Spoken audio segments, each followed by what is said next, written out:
Maaari daw ang mga bundok ay iurong, alisin, buhatin ng pananalig.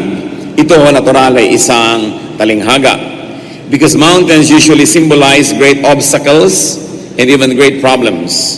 Kaya sa Matthew 17:20, ang sabi ng Panginoong Jesus, I tell you the truth, if you have faith as small as a mustard seed, you can say to this mountain, move from here to there, and it will move. Nothing will be impossible for you. Kilala po ang Panginoong Jesus sa kanyang picturesque and dramatic language. Kaya pinili niya yung pinakamaliit na buto na alam nila sa kanilang kultura, yung buto ng mustasa, at sinabi kahit ganito lang kalitang yung pananalig, ay pwede kang mag-utos sa mga bundok na magpalipat-lipat at susunod sila. Isang dramatic way to say that faith can accomplish what many people may deem impossible. Faith enables people to push their limits. Faith makes people accomplish beyond their usual expectations or their readiness, even their willingness. Kaya napakahalaga na may pananalig. Sapagkat ang taong nananalig ay walang kinikilalang bakod o hangganan ng maaring mangyari o maaring magawa. Faith turns people into overcomers. Nagiging matagumpay, mapagwagi ang mga taong may matibay na pananalig. Mark 11:23, if anyone does not doubt in his heart, but believes that what he says will happen, it will be done for him. So faith moves the mighty hand of God. Because if one believes, it will be done for him. So hindi siya ang gagawa, ginagawa ito ng higit na mataas na kapangyarihan para sa kanya, subalit ang kanyang pananalig sa may kapangyarihan na yon at ang kanyang pananalig na ito'y magagawa nga, ang siyang nagbubukas ng pinto para mangyari ang kanyang pinaniniwalaan. Another wonder of faith is that faith heals. Maging sa mga pagpapagaling po na tinatawag natin sa Biblia, sa panahon ng Panginoon na napakaraming gumaling, ang pagpapagaling ay hindi inangkin ng Panginoon.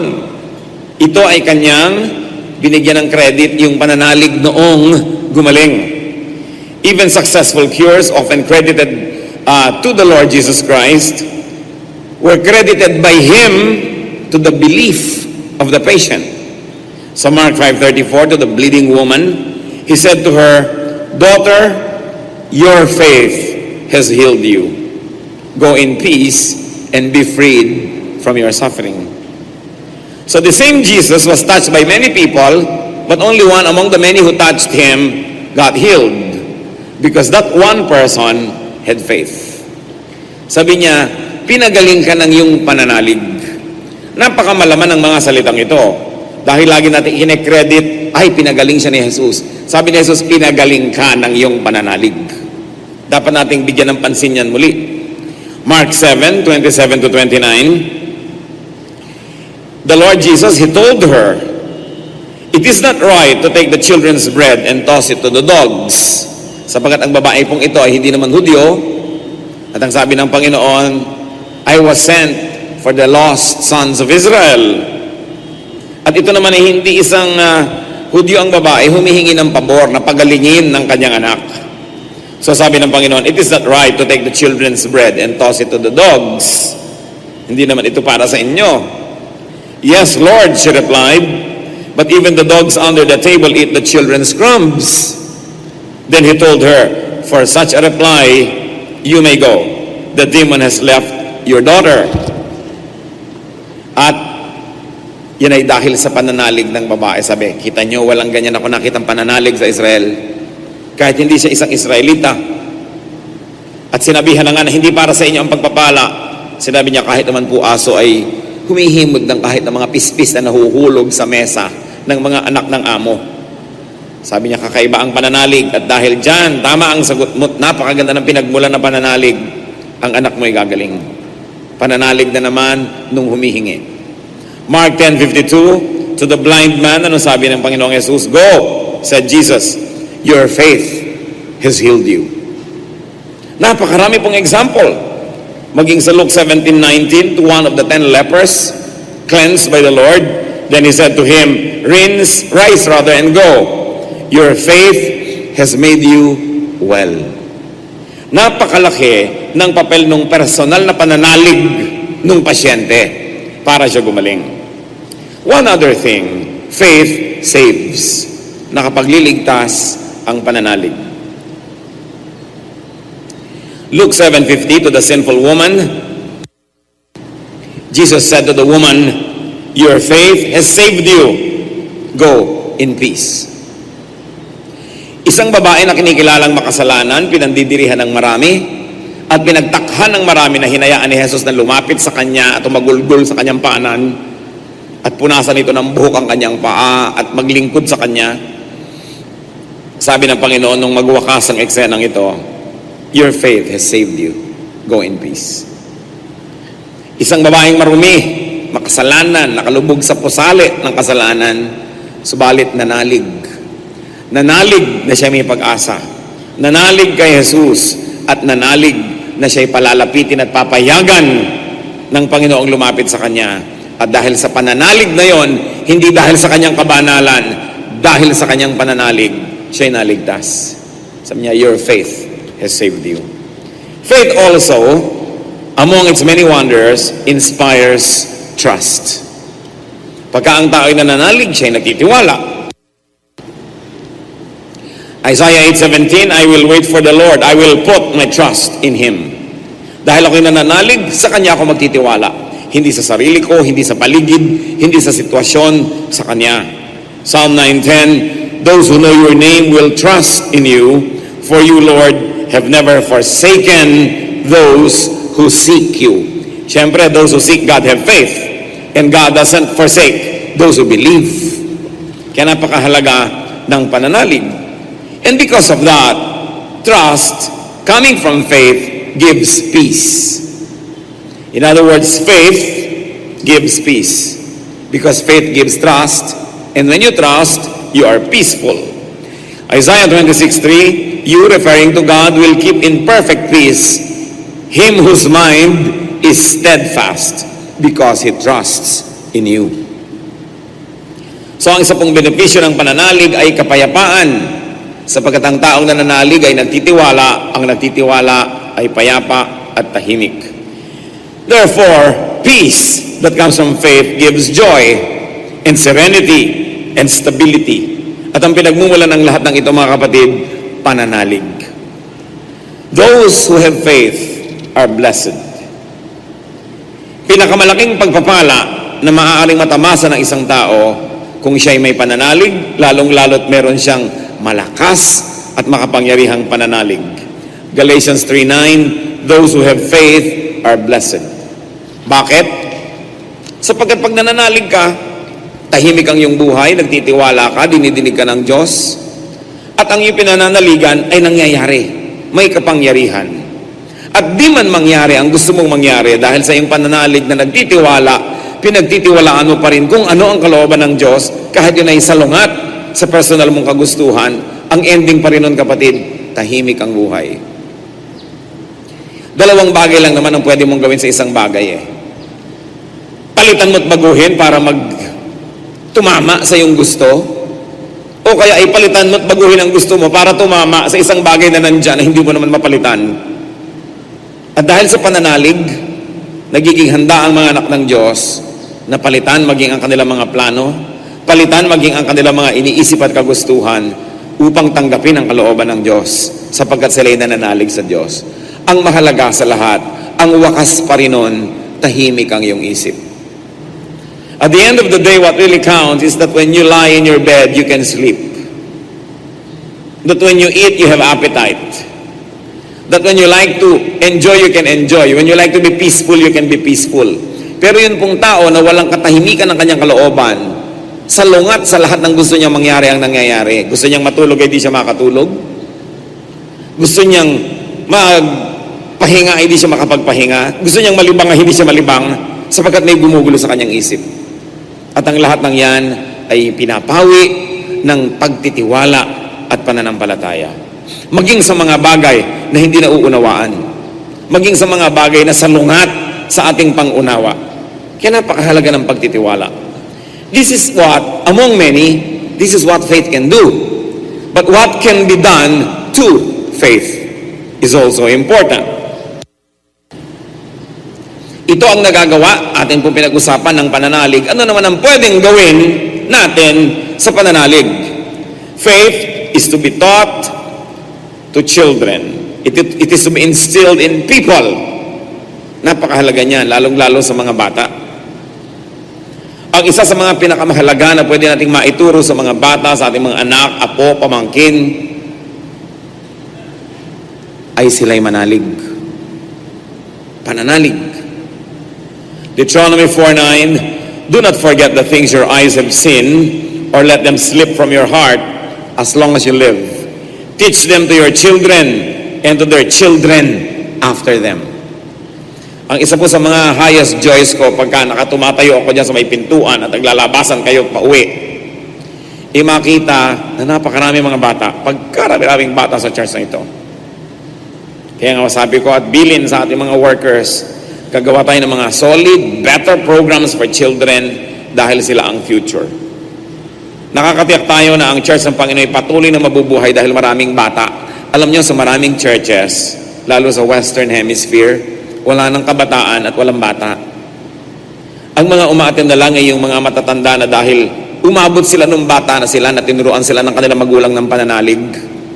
Tapos hindi na yun naituro sa kanilang mga anak at apo dahil sa sobrang bilis ng mga pangyayari ng kanilang pag-unlad. Kaya ngayon ay wala ng mga young people at walang bata sa churches. So, habang may mga gumagraduate, so nga sa kabilang buhay, pakunti ng pakunting member ng church hanggang mamaya magsasara na yun. Alam niyo po ba, nasa Europa ay napakaraming mga churches ngayon nagsasara. May mga churches na ginagawa ng hostel, hotel, restaurants, churches dormitoryo, kasi wala nang umattend. Kaya napakalaking pagpapala na tayo ay halos hindi magkasya dyan sa mga pintuan natin at nagkakanda sikip-sikip sa mga parking lot. Pag nasisikipan kayo at nahihirapan sa mga pintuan at mga banyo at kung ano-ano, magpasalamat kayo dahil ibig sabihin maraming mananampalataya dito. Ang napakahirap ay ubod ng luwag dahil tatatlo kayo. Tapos bukas wala na yung isa dahil nilibing na. Alam niyo po, malungkot yan. Ipanalangin ninyo ang Western churches. Dahil yan ang katotohanan. Last year I was in Europe and I was shocked to really see, literally with my own eyes, churches that have become hotels. Dahil wala nang tao. Walang umaattend. At sa Switzerland, napakarami pong nagde-declare sila atheists. Kasi pala doon sa batas, sinusubtract pala doon ng gobyerno yung tithes nila. At yung gobyerno na nagpapadala doon sa mga churches. Kasi napaka-institutional ng church dyan. So yung mga iba, para masubtract ka, nagiging atheist. No? Isipin nyo, dahil lang sa tithe, mag-atheist ka. No? Dahil para ho ka makaltasan at ipadala sa church. Kaya salamat na lang sa kabila ng kahirapan na tinatawag na kahirapan ng Pilipinas, ang church sa Pilipinas ay buhay na buhay.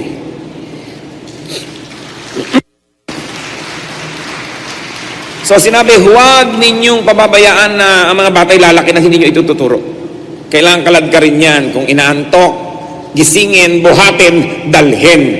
At pag dinadala na sa church, pa-attend din ng Sunday school, pa-attend din ng mga children's program.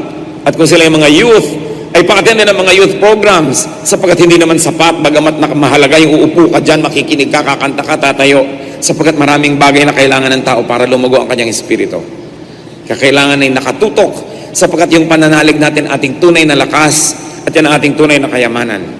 1 Timothy 4:6, if you point these things out to the brothers, you will be a good minister of Christ Jesus, brought up in the truths of the faith and of the good teaching that you have followed.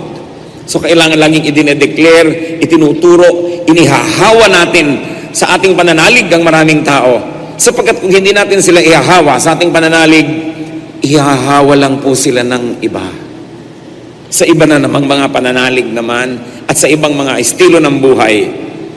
Kaya kailangan tayo po'y walang tigil sa soul winning, walang tigil sa pagdadala ng tao sa ating paanan ng Panginoon, sa ating fellowship man lang din, sapagkat kung hindi, dadalhin sila ng iba sa ibang lugar. Isa sa mga dahilan kung bakit puspusan ang kagustuhan natin na ang mga tao ay madala natin sa ating fellowship, bagamat Kristiyano din naman doon, Bible din doon, Kristiyano rin dito, sapagkat nananalig po tayo sa isang uri ng paraan ng paglapit sa salita ng Diyos na hindi kinakailangan ng taong laging itali, laging bantayan, laging pagbawalan at tanggalan ng mga kasiyahan na gusto naman ng Diyos na ating tamasahin sa buhay. Well, it is the same God, the same Bible, but there are so many approaches. And one of the reasons why we treat with urgency the way we want to deal with people and to reach people is because we like to present another approach that does not needlessly enslave and exploit and take away happiness from people while they are becoming godly. Sasabihin nyo, pare-pareho rin naman Biblia yan pare-pareho rin Diyos. Pero alam nyo po na hindi pare-pareho ng approach. And sometimes, lalo kang na-oppress pag naging religious ka, lalo kang napagbawalan, lalong sumikip ang buhay mo, lalo kang binantayan, hindi ka na makakilos dahil sa sobrang higpit ng relihiyon na hindi naman kadalasan hinihingi ng Diyos, kundi estilo lamang. So aside from the faith in God and in the Bible, in the Word of God, we are also very, very eager to bring people to our fellowship so that while they are being groomed to become the spiritual persons that they become, they will not be deprived of the many human happiness and pleasures that God has intended for His people. Ayaw natin na sobrang hinihigpitan, sinisikipan, binabantayan, sinasakal ang tao habang lumalapit siya sa Diyos. Dahil kadalasan naman ang mga kahigpitan na hindi nanggagaling sa Diyos, galing lang sa relihiyon. So these are the two main reasons why we're eager to bring people into the fellowship. So that while they seek God, they will also be set free from the many shackles and many chains that religion needlessly imposes on the believers. Kaya kailangan ng patuloy na pagtuturo. Titus 2:2, teach the older men to be sound in faith. Hindi basta may faith, sound in faith. What other thing can be done to faith? Faith is to be learned. While it is to be taught, it is also to be continuously learned. 2 Timothy 3:14. Continue in what you have learned and have become convinced of, because you know those from whom you learned it. So it was learned, and because you know from whom you learned it, and you know the effect of this, continue to learn about and to learn faith. Na pag-aaralan. Kaya mahalaga rin na pagpraktisan at pagsanayan ang pagsunod sa ating pinaniniwalaan.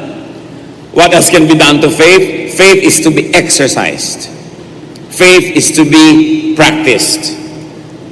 Para pong muscle, nandyan naman yung muscle talaga, lahat ng tao pare-pareho may muscle yan Pero ba't yung iba, gising na gising at buhay na buhay yung muscle nila? Kasi ine-exercise nila, ginagamit nila. Sapagkat ang muscle na hindi ginagamit ay humihina, lumiliit, lumulubog. Pero nandun pa rin yun. Kaya kung nag-gym kayo, nagbubuhat kayo ng mga weights, madedevelop yung kung ano-anong bahagi ng inyong muscle. Dati ang braso nyo para lang tuwid na sanga ng puno.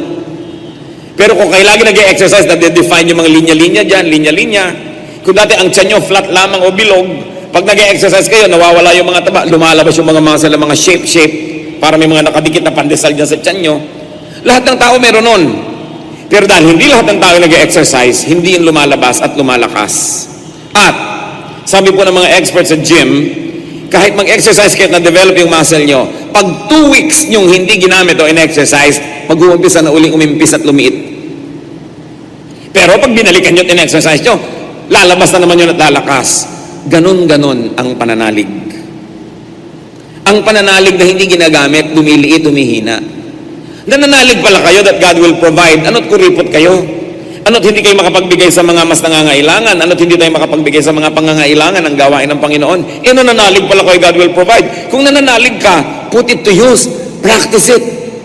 Tapos mapapatunayan mo, totoo pala, lalakas lalo yung pananalig mo. Mas marami ka ngayong pwedeng gawin. Mas lalakas lalo yung pananalig.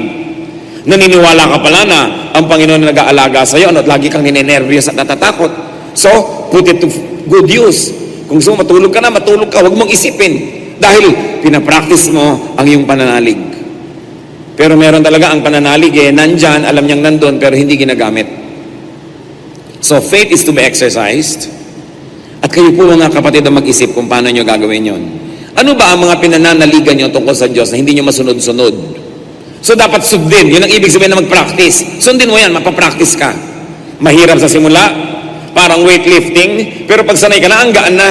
Pwede nang dagdagan ng iba, das gagaan uli ka pa-practice. Kaya yun pong pinapractice ang kanilang faith, tumitibay ang pananalig, ang lahat gumagaan. Ang gaan ng buhay, ang gaan ng problema, ang gaan ng mga bigatin at pasanin ay hindi dahil sa bigat o gaanon. Yun ay nakasalalay sa lakas ng ating pananalig. Kaya kahit anong bigat ang nakadagan sa ating mga balikat, kung malakas ang pananalig mo, kayang-kaya mo yun, parang weightlifter ka, ang gaan naman ito, bitin, sasabihin mo pa. Pero kung napakahina na yung pananalig, palito lang ng posporo, di mo maangat at nagre-reklamo ka na at umiiyak ka na at nagluluksa ka na, ang gaan-gaan naman. Sapagkat ang gaan at bigat ay hindi depende sa timbang nung dinadala, depende sa inyong lakas. Kaya ang pananalig ay pinalalakas. Para pinapractice ang faith, ang Panginoon nando sa tubig, nakatindig sa tubig. Sabi ni Pedro, Lord, papuntahin niya naman ako sa inyo. Sabi ni Lord, sige, humakbang ka mula dyan sa bangka, tumuntong ka sa tubig, pumunta ka sa akin. Nung tumayo si Pedro, at itinapak ang kanyang isang paa sa tubig, in-exercise niya yung faith niya. Naniwala siyang isusustain siya. Kayo ba tutungtong sa tubig? Dahil in-exercise niya, nakita niyo, totoo, pwede. Kaya nabuhat pa niya isa pa niyang paa na dapat 50%, nasa bangka pa siya, 50% lang sa tubig eh. At nadala niya yung pangalawang paa niya sa tubig, 100% na ngayon ang exercise ng kanyang faith. Ipinut niya into practice ang kanyang pinaniniwalaan. At hanggat siya'y nananalig, ay hindi siya lumubog. Kailan lang siya nagkumisang lumubog? Nung naalala niya yung tubig, naalala niya yung hangin, naalala niya yung alon, at napag-isip-isip niyang tubig nga pala to. Lumubog siya. Dahil yung pananalig ay nawala na yung kapangyarihan. Nasa pananalig ang lahat. At alam niyo yung pananalig, hindi kayang agawin ng sinuman. Nasa sayo yan. Kaya yan dapat ang dinedevelop nating mabuti. Take steps of faith. Matthew 21:22. Anong sabi ng Panginoong Jesus? If you believe, you will receive whatever you ask for in prayer. Ito pa lang eh. Naintindihan ba natin ang verse na to? If you believe. Kaya nakita niyo yung mga naniniwala na, pwede tayong magpagawa ng malaking church. Nakakapagpagawa naman nakakaraos. Kasi naniwala, nangyari. Pero yung mga mahihina ang loob, no, hindi pwede yan. Hindi nga talaga nangyayari. Yung mga nasabi, pwede natin gawin ng ganitong bagay, pwede tayong gumawa ng malaking proyekto. Nangyayari. Sapagkat may pananalig. Yung mga nananatili na lang sa mga maliliit na comfort zones, dahil nagdududa siguro sila na pwedeng mangyari ang mga pwedeng mangyari. Kaya dahil may duda, walang nangyari. Pero lahat ng may na-accomplish, mga kapatid, naniwala muna na pwedeng mangyari yon. At dahil sila'y naniwala, inilagay nila ang kanilang lahat-lahat, ang kanilang time, ang talent, ang treasure, doon sa bagay na pinaniniwalaan nila. At dahil doon, nangyari nga. Sapagkat may pananalig. Faith is to be exhibited. Dapat idinidisplay ang pananalig. Nang sa ganon, lumakas din ang loob ng iba, matuto rin sila, so that they may be encouraged, and so that God may be glorified. Tingnan niyo po ang mananalig ng mga angaw-angaw, libu-libong mga taong sumunod kay Jesus doon sa ilang. At nung nagturo ang Panginoon sa kanila, ay hindi nila inalintana na malapit na silang magutom, oras na ng pagkain, wala naman silang baon. Nanalig sila at hindi nila inisip ang mga ganong mga problema. At dahil sila'y nanalig, anong ginawa ng Panginoon? Pinakain sila. Pero kung ikaw hindi mananalig, ang dami mong maiisip. Naku, susunod ka dyan, paano kung humaba yan? Di wala tayong baon. Ang tagal naman, ang haba naman ng sermon, gutom na tayo, etc., etc. Kasi ang taong hindi nananalig, napakaraming nahuhukay na reklamo. Ang taong hindi nananalig, napakaraming naiimbentong problema. Pero ang nananalig, nakatutok lang siya sa kanyang pinaniniwalaan at hindi niya pinapansin ang lahat ng dinadaanan niya. Tinikman ay tinatapakan, masundan lang ang mga yapak na Jesus. Kaya yan ang maraming nararating. Pero ang bawat problema ay dinadramatize, ine-exaggerate, pinapansing sobra. Isa lang ang ibig sabihin nun, walang pananalig. And because of all of this, faith is to be increased.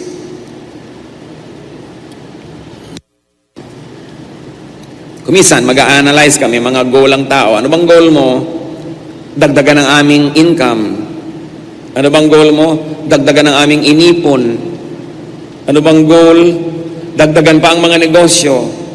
Dagdagan ang mga sasakyan. Dagdagan ng ganito, dagdagan ng ganyan. Pero meron po ba tayong napag-iisip na taong anong kanyang goal sa buhay? Dagdagan ang pananalig. Paramihin pa, palakasin pa ang pananampalataya. Ito isa sa mga pinakadakilang layunin na dapat na hindi nawawala na number 1 sa listahan natin, to increase our faith. Sa Luke 17:5, sapagkat alam na alam ng mga disipulo na napakakonti ng pananalig nila, the apostle said to the Lord, increase our faith. Pag humihingi tayo sa Panginoon ng increase, ano ba, Lord, increasean nyo naman ang sweldo ko. Increasean nyo naman ang aming ganito, increase ang ganito at ganon-ganon. Pero naaalala ba natin hingin, Lord, increase my faith. Yun pala pwede rin hingin. Panginoon, wala po akong pananalig. Pero sabi ni Lord, kung wala kang pananalig, ba't ka nagdarasal? Ibig sabihin, meron ka, siguro konti lang ha. Ba't ka tumatawag sa akin? Wala ka palang pananalig. Tumatawag ka palang, meron na. So ang gawin natin, dagdagan natin yung pananalig mo. Kaya ang hingin po natin lagi sa Panginoon, increase our faith. Meron tayong pwedeng gawin to exercise, tulad nga na binigyan nating example ng muscle. Pero meron pa rin mas pwede nating magawa rin, to just ask God to increase our faith. That is an added grace. Faith makes things possible. Mark 9:23, ang sabi ng Panginoong Jesus, everything is possible for him who believes. Yung word na imposible, wala dapat sa bokabularyo ng nananalig. Yung word na mahirap, dapat hindi na pagdidinig sa mga anak ng Diyos. Pagka hindi mas mabigat sa krus na pinasa ni Jesus, pagka hindi mas masakit sa mga pakong lumubog sa kanyang laman at buto, pagka mas hindi nakakahiya kaysa sa naranasan niyang dinuran siya, inalimura, inalipusta ng mga tao, pag hindi mas mahirap sa kalbaryo ni Jesus, dapat hindi mo pinagsasasabing mahirap. Kasi nakakahiya naman. Para yun lang, nagre-reklamo ka na. Para yun lang, mahirap na. Nalimutan ka lang i-recognize, ay nagtatampo ka na, samantalang si Jesus nga na ang daming pinakain, ang daming pinagaling, nilimot ng lahat nung siya ipinapako. Pero nung siya nilulubugan ng pako, nananalangin pa siya para doon sa naglulubog ng pako sa kanyang kamay.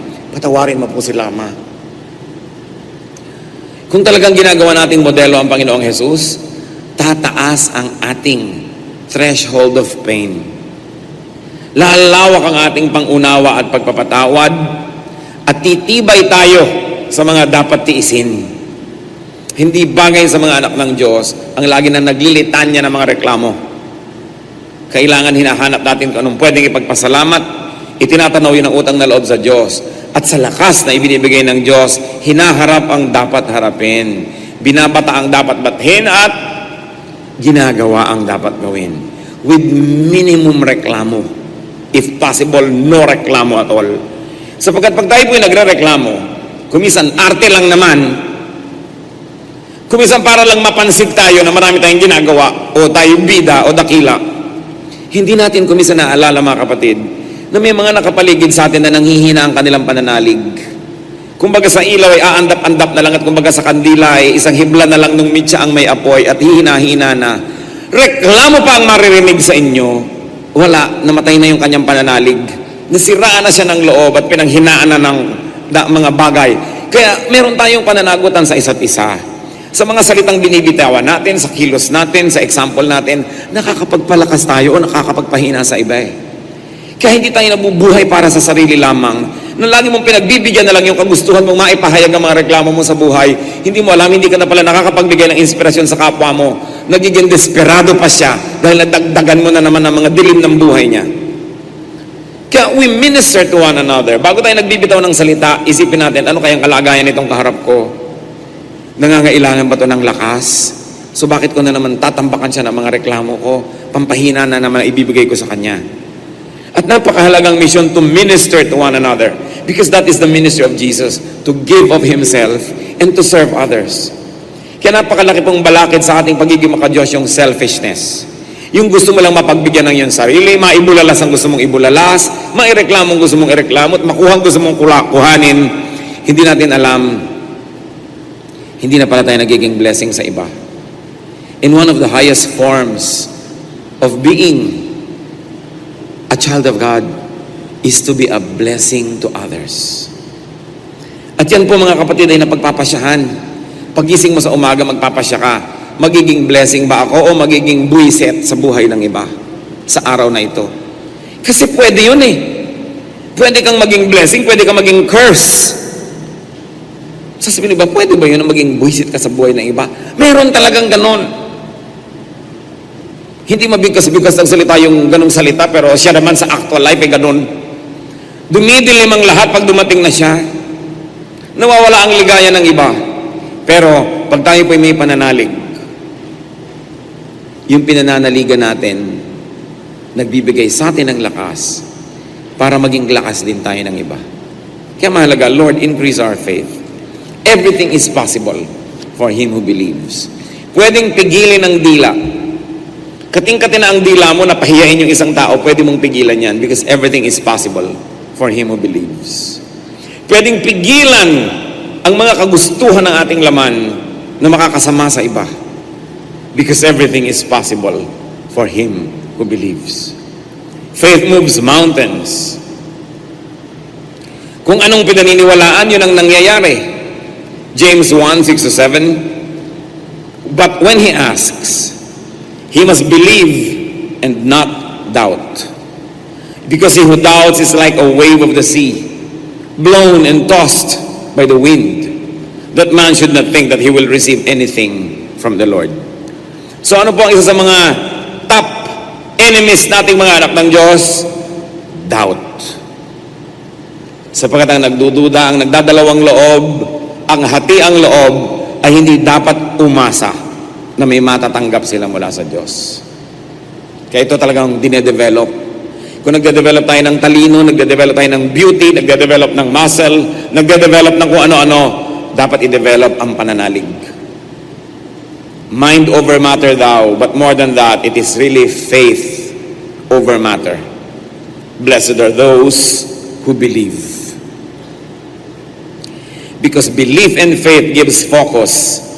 Belief inspires, energizes, and therefore enables. Faith is one of man's greatest strengths and weapons. Kaya kailangan hindi ito kinalilimutan. He who has faith is rich.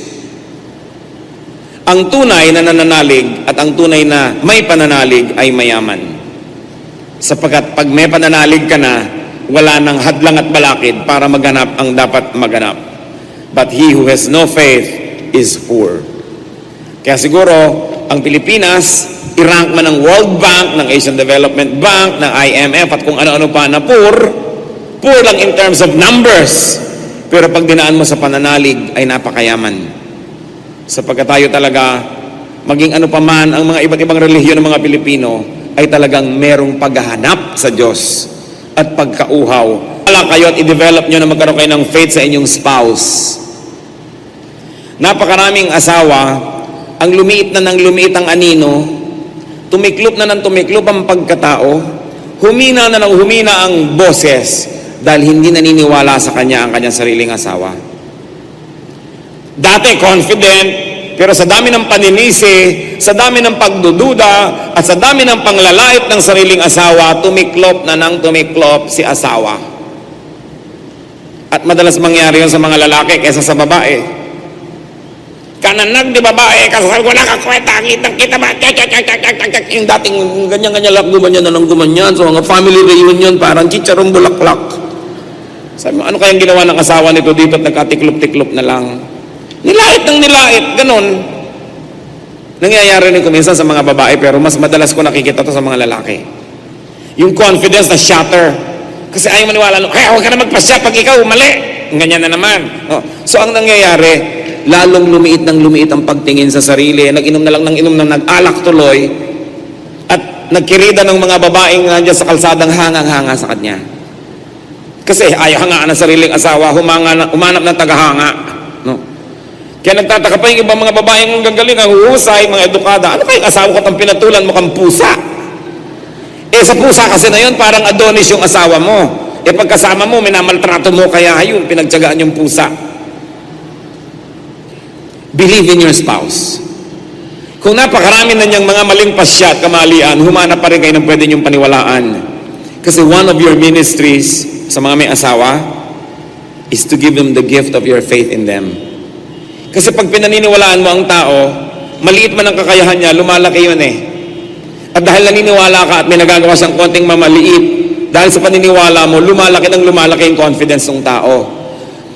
Kung ito, na masamang habit na ito, na pagpapaliit ng inyong asawa ay nangyari sa inyong buhay, sino man kayo dyan, ay maghunos dili kayo. At hindi pa huli ang lahat para palitan ito. Because one of the most terrible things that can happen to you is when your spouse doesn't believe in you. At dahil hindi naniniwala sa iyo, humahanga. Marami pong mga nagtataksil sa asawa, nakakakommit ng mga affair, itong dahilan.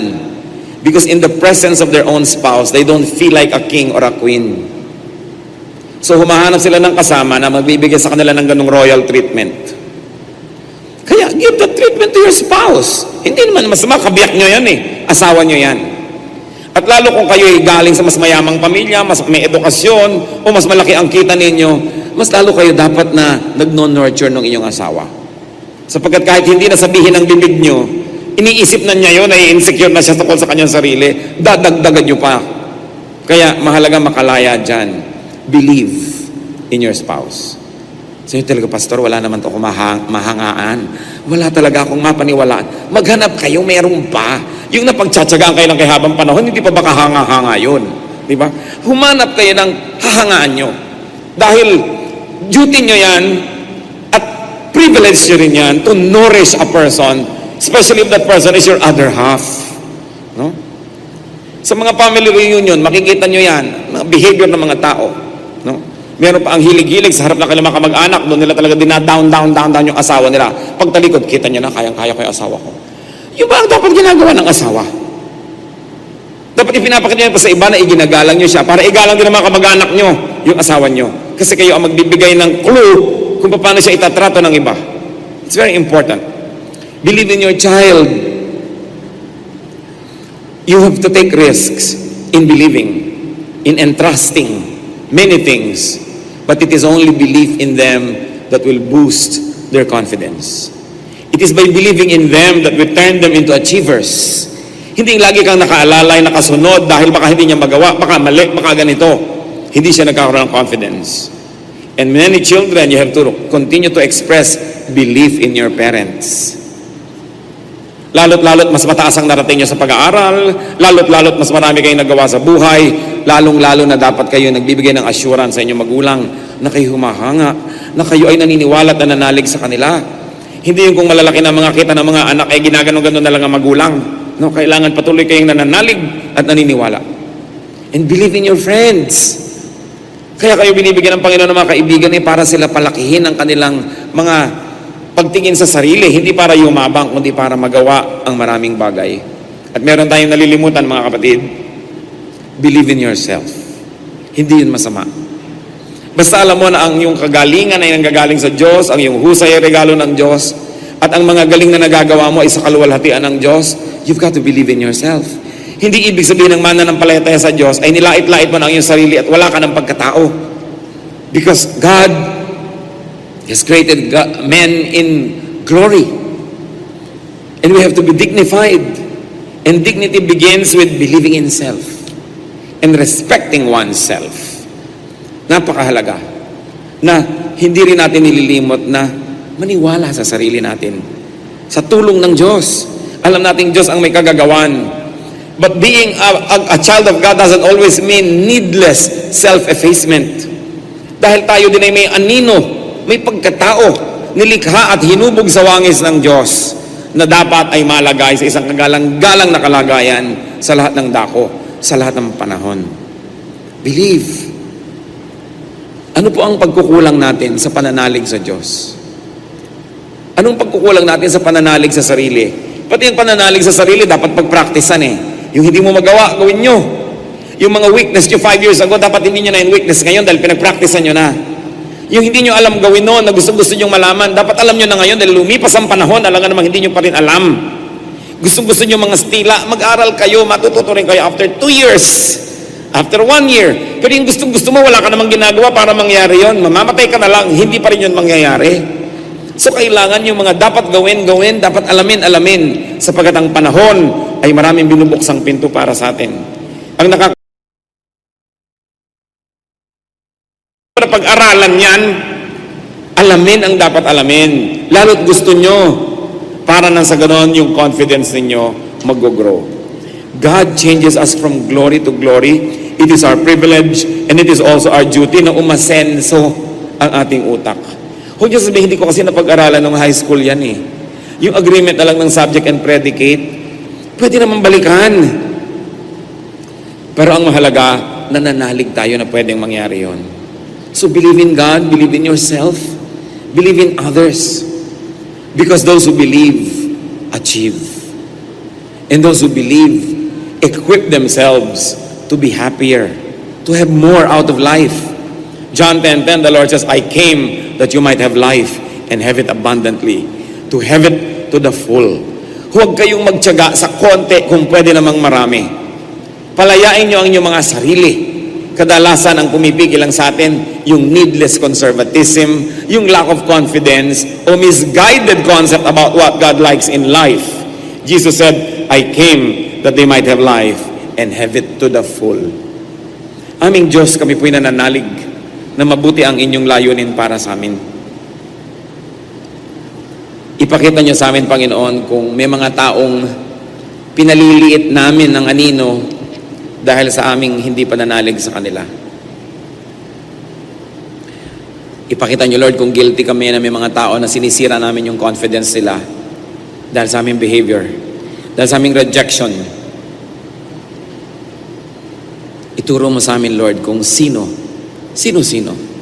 ang mga dapat naming pagbaguhan ng pakikitungo, maging ang aming sarili. Ipakita mo rin ang kakulangan namin ng pananalig sa inyo kung ito man ang katotohanan ng aming buhay. At salamat po, Panginoon, sa mga areas ng buhay namin na kami matagumpay dahil sa pananalig namin sa inyo. Nawa, sa maikling buhay na ipinahihiram nyo sa amin, maging blessing kami at hindi curse sa aming kapwa. Lalong-lalo sa mga malapit sa amin sa buhay, sa aming mga kasama sa pamilya namin, Panginoon. May we believe in them. Show us, give us the eyes that see what must be appreciated in others so that we can give them encouragement. Ituro mo sa amin, Panginoon. Mulit-muli tayo yumuko sa presensya ng Panginoon at sa katahimikan magbulay-bulay. Hingin nyo, kapatid, kung ano ang personal na mensahe sa inyo ng Espiritu ng Diyos tungkol sa pananalig. Pananalig sa Kanya, sa kapwa, sa sarili.